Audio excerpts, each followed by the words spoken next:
Gente, essa palestrinha rola ao vivo no YouTube, tá? Então, quando vocês quiserem escutar, rola ao vivo e fica lá gravado também, tá? A nossa ideia é gerar informação, né? E hoje eu vim trazer para vocês um pouquinho o assunto que são as entidades da Umbanda, né? Eu acho que todo mundo gosta, todo mundo conhece, todo mundo se identifica com muitas entidades. E hoje eu queria trazer um pouquinho para vocês sobre essas falanges, né, que atuam na Umbanda, como que eu aprendi espiritualmente, entendi essa organização espiritual e queria compartilhar com vocês, até porque eu acho muito legal. Então, gente, nada é da Umbanda. Primeiro vamos entender assim, não é uma propriedade, entidade não tem dono, tá? Então as entidades moram lá nos seus outros planos, seja em Aruanda, na colônia Nosso Lar, no planeta sei lá o que, cada um aí com a sua imaginação, né? Não temos certeza como isso funciona. Mas existe um portal, que é esse portal da Umbanda, que foi formado por entidades, deixando bem claro que é a Umbanda, que é diferente do Candomblé, né? Que são entidades que vêm trazer os povos originários brasileiros e que participaram da nossa colonização. Então, temos as 7 linhas da Umbanda. Aliás, eu vou trazer essa próxima palestra da semana que vem, que vai ser embranquecimento da Umbanda. Então, não vamos entrar em orixás hoje. Hoje a gente vai falar de entidades, como eu expliquei para vocês, que estão sob regência desses orixás. Tá? Então, as entidades são os caboclos, são os pretos velhos, são as crianças, são os marinheiros, os boiadeiros, e aí vai, né? É uma variedade mesmo imensa de falanges. Então, o que é uma falange? Que também já é muito legal de vocês entenderem. É uma bolsa de memória energética de ação. Uma falange é um grupo de espíritos que atuam dentro da mesma frequência, dentro da mesma força. Então, por exemplo, a gente tem a falange de Ogum de Ronda. A gente vai cantar e todas as energias que vão estar protegendo e fazendo o fechamento da linha de Ogum fazem parte da falange de Ogum de Ronda. Falange de Ogum Naruê trabalham com energias mais baixas. Então, é um caboclo de Ogum pertencente a essa energia, a essa falange, tá? Que faz parte de uma egrégora. Então, uma egrégora é uma organização espiritual formada por suas forças, deidades, seja como for, e forma uma egrégora de atuação. Na Umbanda se organiza em falanges. Entenderam até aqui, gente? Vocês podem me interromper se alguém tiver alguma dúvida pontual. Então, essas falanges se subdividem, vão se multiplicando conforme as demandas que vão acontecendo e a efetivação dos resultados. O trabalho da Umbanda é muito vivo, ele é muito em cima de memória, e memória ela é feita de alimento. Então, aquelas entidades, por exemplo, aqui o seu Acuã, era o chefe do nosso Congá, trabalha com o pai Fernando. O seu Taiunã, que trabalha comigo, é o falangeiro dele. Que o seu área de Ogum já é outro, já é outro, já é outro, essa falange vai ganhando adeptos.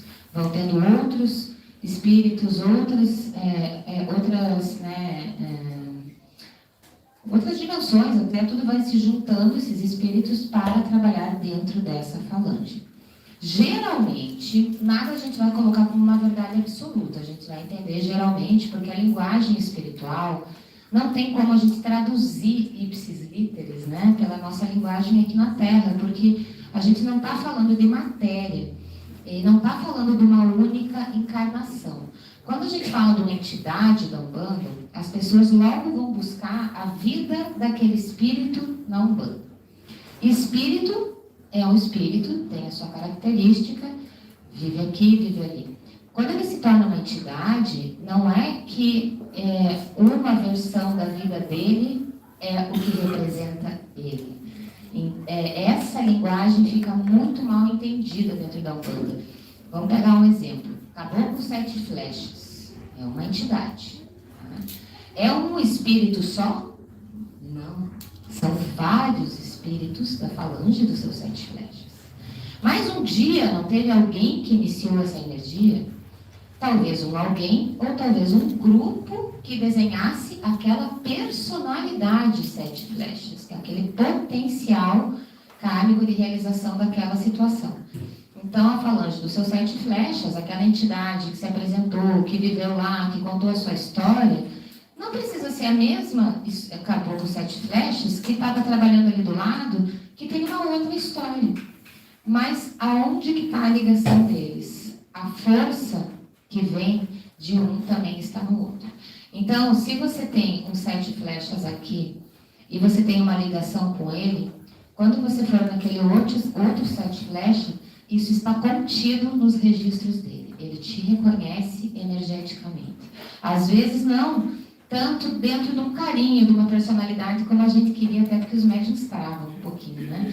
Mas existe sim esse reconhecimento de quando você cultua ali uma entidade, tem uma intimidade com essa entidade, você ir em outros lugares e encontrar essa mesma entidade. Então, rola um amor, um sentimento, um vínculo mesmo entre a gente e as entidades e está tudo bem.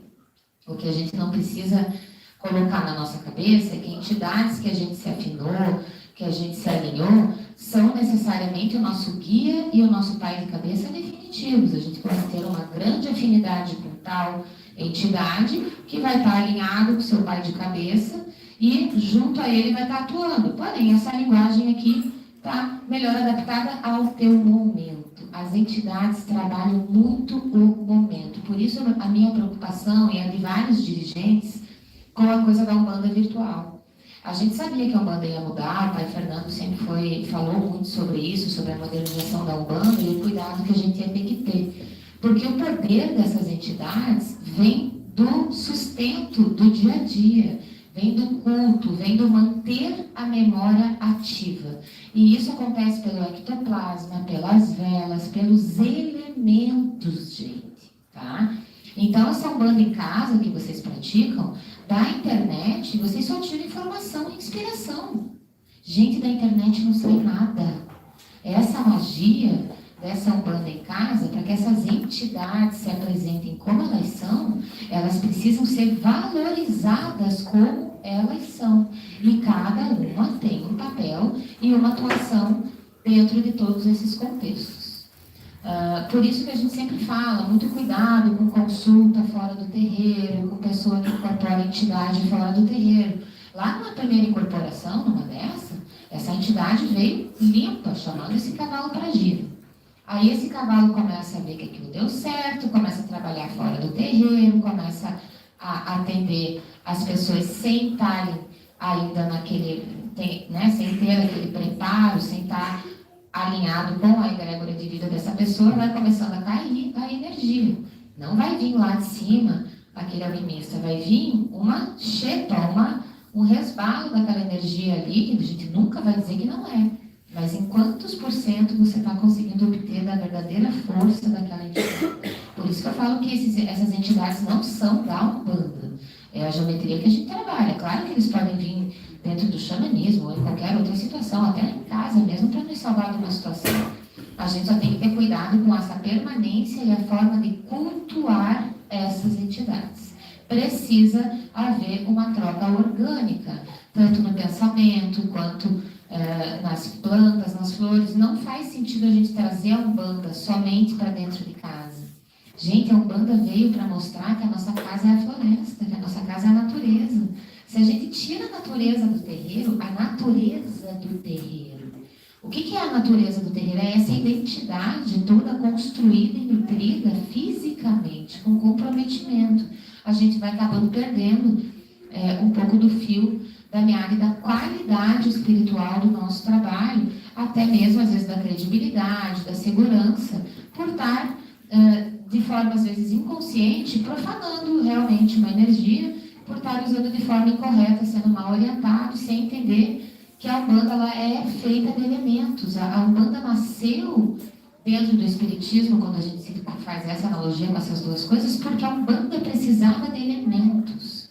Para essa memória desses espíritos se manter viva, eles precisam do coco, eles precisam do dendê, Eles precisam do cheiro, eles precisam daquela força, para que aquela força que eles vieram ainda esteja presente neles, porque hoje eles estão em outro plano, em outra situação.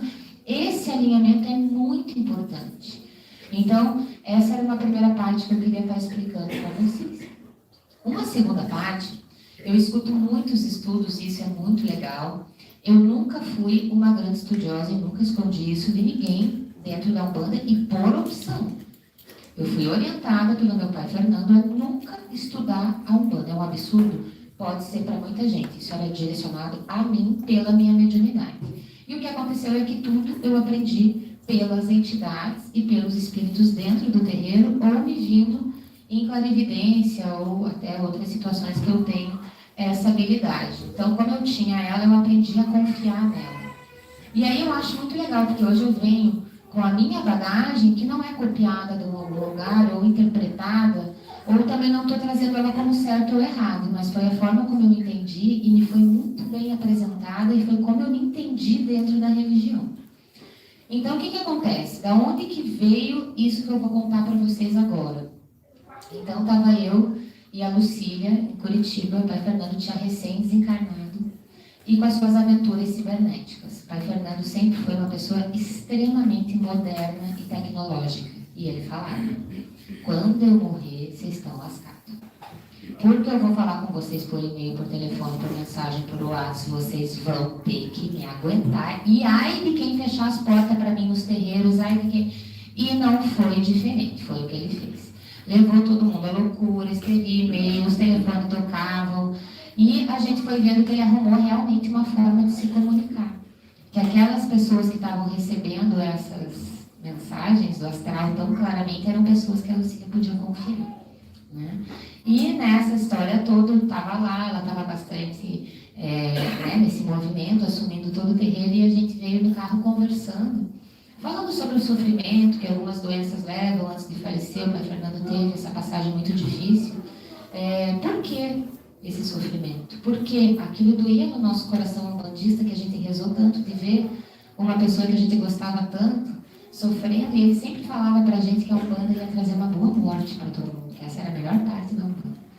Então a gente veio o caminho todo se questionando, eu, ela e Jussara, e claro, o telefone tocando, eu ligando para ela ligando para mim, no 3 Pai de Santo com medo de espírito, porque é assim com todo mundo, né? Preparando todo mundo o carro, todos os telefones ligados, aquilo tudo tocando, a gente, como isso é possível? Né? Eu recebo mensagem no meu aniversário do pai Fernando, acreditem se quiser, tá? Do nada, é uma coisa que a gente já não acha mais surpreendente. Então, ali a gente trouxe, eu também com aquela responsabilidade ali com a minha mãe de santo, e eu consegui soltar essa minha incorporação ali com o seu pai Lula, que nos trouxe muitas respostas. A primeira delas é em relação a isso, o sofrimento antes da morte. Gente, o sofrimento físico antes da morte é o sofrimento que você não vai ter depois que você morrer. Tá? Então, é só esse desapegar do nosso campo material. Porque às vezes a gente acha que é uma dor horrível, que são anos de sofrimento. Quando você chega lá em Aruanda, você está completamente reabilitado. Então, muitas vezes, esse processo doloroso, que aliás é escolhido pela maioria das pessoas, como vai ser o seu desencarno, se você não sabe, tá? Até onde eu tenho conhecimento aqui, eu não vou falar de conhecimento, que eu acho muita cara de pau, mas um pouco de experiência, a gente nota que sim, a maioria das pessoas escolhem a forma de desencarnar. E por que eu digo isso? Porque quando depois as coisas vão passando e o tempo vão passando, a gente percebe que parece que aquela pessoa sempre já sabia o que ia acontecer, que já tinha uma base, uma estrutura. Essas mortes geralmente trazem a grandes acontecimentos de mudança na vida das pessoas. Então ali a gente entendeu que aquela dor era a porta no céu mesmo, que a Aruanda está em festa. Essa é a diferença entre você ir para uma colônia, ser tratado e você ser recebido em festa por um Exu, por uma linha neutra, por um espírito amigo, por um caboclo cheio de luz que vai te levar para um lugar encantado. A Umbanda tem isso, a Umbanda tem esse lado magia e essa recepção, essa coisa que é diferente às vezes de outros lugares no astral que estão mais voltados a um tratamento. Não que você não possa também ir para esses lugares, mas a Umbanda sempre te recebe do outro lado.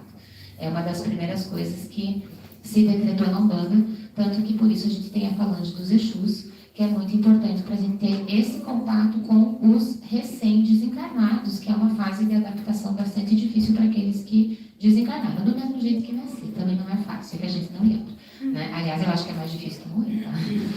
Então, dentro dessa história a gente entendeu, e isso preencheu tanto meu coração quanto dela, né? Para a gente acreditar nisso.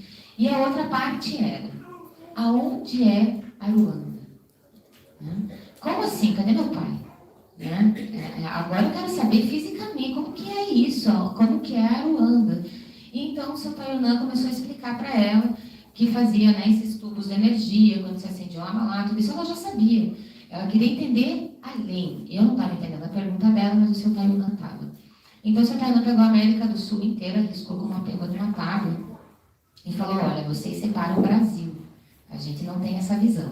É do grande mar às grandes montanhas. Esse é o espaço Aruanda, o espaço astral da Aruanda. Pelo mar chegam os negros, senhores feudais, padres, ciganos, mestres do Oriente, com as suas várias práticas. Inclusive bandidos trazidos de Portugal. A gente teve também Fernando de Noronha, colônias com pessoas com problemas mentais. Enfim, o Brasil era o depósito de gente e testes e coisas que traziam pessoas para cá. Tudo isso faz parte. Então, isso tudo vem entrando ali, onde a gente também já tem a linha do Oriente, que foram esses indianos, esses chineses, que estavam na rota do caminho das Índias. Então, toda essa linha do Oriente representa esse lugar que é o sol nascente, né, que é de onde chegaram essas grandes embarcações. Porém, isso tudo já começa muito antes. Isso tudo já começa lá na primeira colonização, que chega lá por cima pelos espanhóis e vem vindo de cima para baixo. A segunda colonização, que é essa que a gente vem do Brasil, que daí entra por aqui. Então, quando começou lá em cima, por exemplo, eles nem sabiam o que eram cavalos. Tem uma fala um dia que eles contam pra gente que quem eram aquelas pessoas com cavalos e armas pontudas, né, que eram mais poderosas do que chifres, garras e dentes unidos numa só potência. Então, imagine vocês essa informação vinda, né, que começaram então a trazer essa nova apresentação de invasão, porque, gente, a gente já vinha dos impérios Inca, dos impérios, grandes impérios, de muita morte, de esse povo mais originário, que, né, é a sociedade. Então, quando começa esse sistema da sociedade, dessas crenças, e esse novo sistema de viver que ia começando ali, que era esse homem branco que vinha entrando.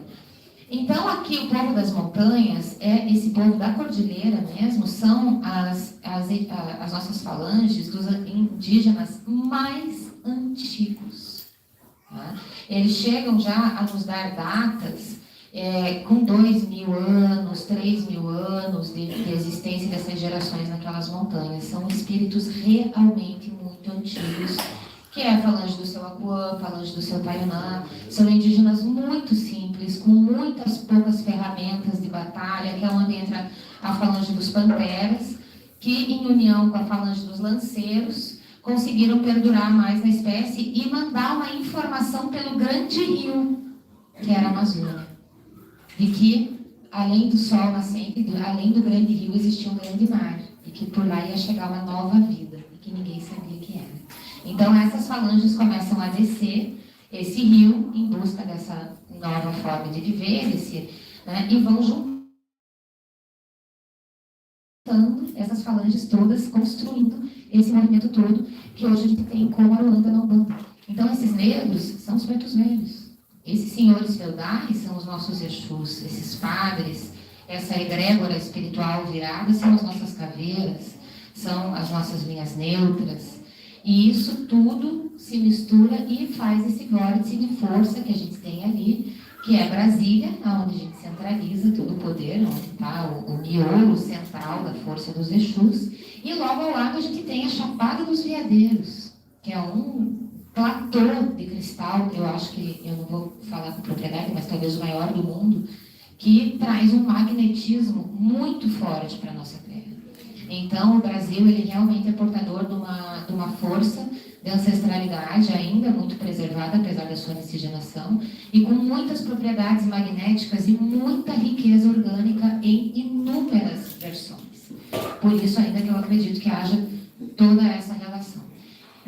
Então, esse povo todo que se junta em Aruanda e que já nasce ali antes do kardecismo, com aqueles irmãos, com aquela coisa toda, começa a perceber que existe toda uma história que envolve a todos, que é a colonização.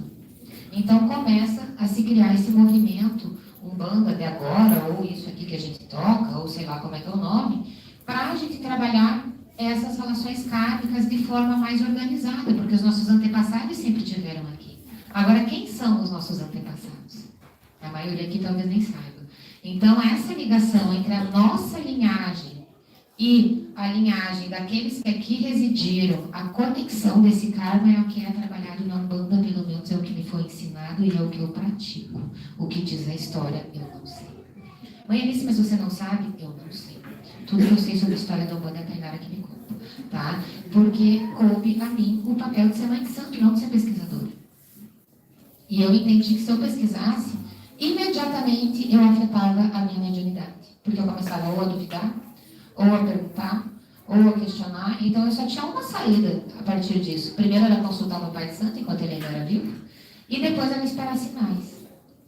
E aí eu comecei a observar pela minha vida, e eu tive a oportunidade de morar ou conhecer quase todas as ilhas do Brasil, e tive a oportunidade de morar em Fernando de Noronha.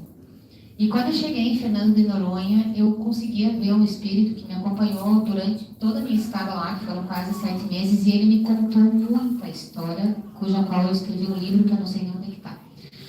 É verdade. Tá? E esse espírito, no final, ele era jovem, ele era negro, ele me contava como funcionava, ele me explicou toda aquela logística. Daí eu entendi muito da relação, inclusive da minha egrégora espiritual, com aquilo tudo, porque eu estava lá. Quando eu achava que eu era louca, mas eu imaginei assim, é um romance, não precisa ser verdadeiro. Que foi essa inspiração que me deu, que eu criei aquele diário.